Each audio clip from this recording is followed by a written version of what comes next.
There's a long list to tackle before you head away on holiday: packing bags, organising pet sitters, and leaving the house in some semblance of order. Also, top of the list is booking somewhere to stay. So what happens when you arrive at your destination and the accommodation is not quite what you signed up for?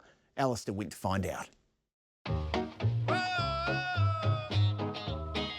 It's a bit of a buzz killer when your expectations don't quite match the reality. It's so common, it's become a meme. This is what I wanted, okay? This is the pastels, and this is what I got! Fair Go viewers had a lot to say about accommodation. Short-term rentals, hotels, motels that talk a big game but don't quite deliver. Oh, didn't look like picture, couch and chair vinyl peeling, stained towel and what looked like blood on cupboard, used razor in shower, mould and cobwebs in the bathroom and kitchen. I don't know what to do. Oh, sorry. Found that we were sharing the house with 3 other couples. We were all quite shocked. Not enough hot water for us all. 17? Oh, you gotta be kidding me. Once booked a self-contained apartment for a couple of $100. Turned out it was just some person's garage.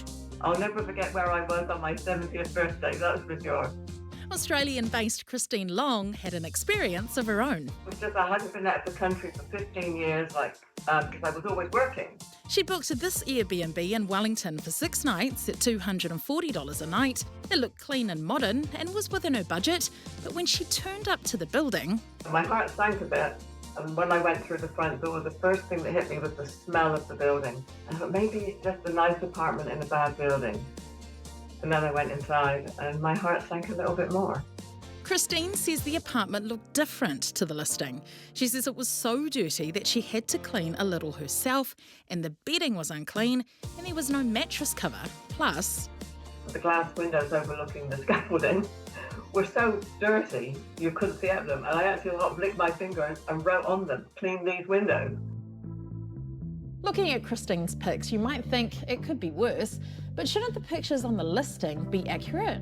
By law, under the Fair Trading Act, accommodation providers cannot be misleading people about what they're actually promising and what is in fact delivered.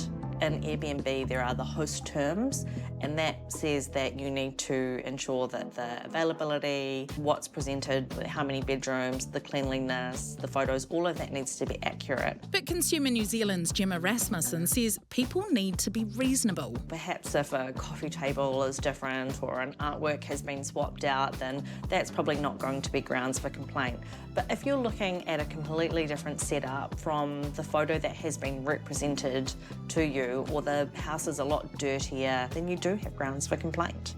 Christine got in touch with the property managers, Trust Properties, the day she arrived, and they said, "We'll refund the cleaning fee," which I think was about $70. They also offered her a refund on the second day for the remaining nights. Nice. But Christine didn't end up taking it, which, okay, is a surprise, but she was worried about where she was going to go at such short notice and on her own. I can understand that anybody watching this story think, well, why didn't she just get out? But this is about integrity. It is about people presenting things honestly. Trust Properties stand by their listing. The photos of the listing where Christine stayed are a very honest representation of the property. To be fair, Trust Properties have mostly positive reviews for this listing and others.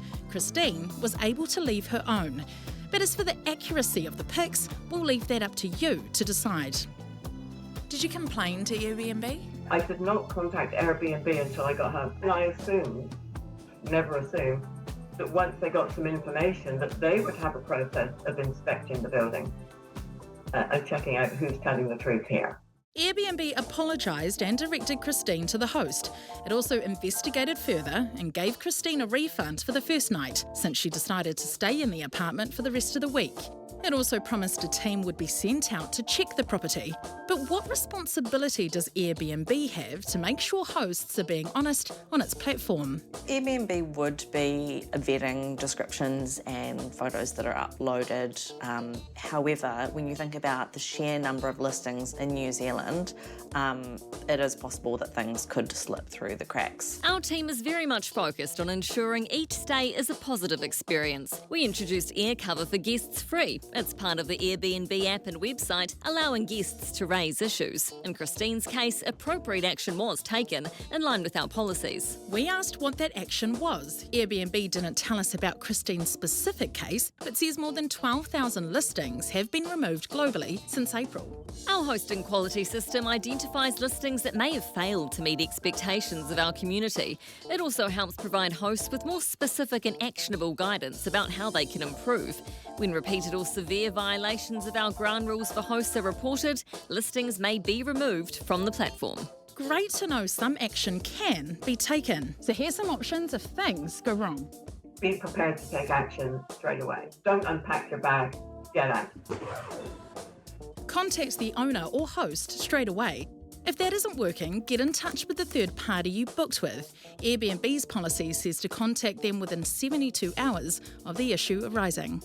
As a last resort, there is the Disputes Tribunal, or if you're fast, you can get a chargeback from your bank. Before you book, don't be afraid to contact the host with your questions, and make sure you read the listing carefully so there's no surprises later.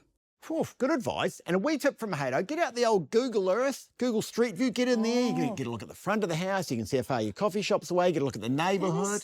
Nice work, Hato. That is great You've never advice. said that before. I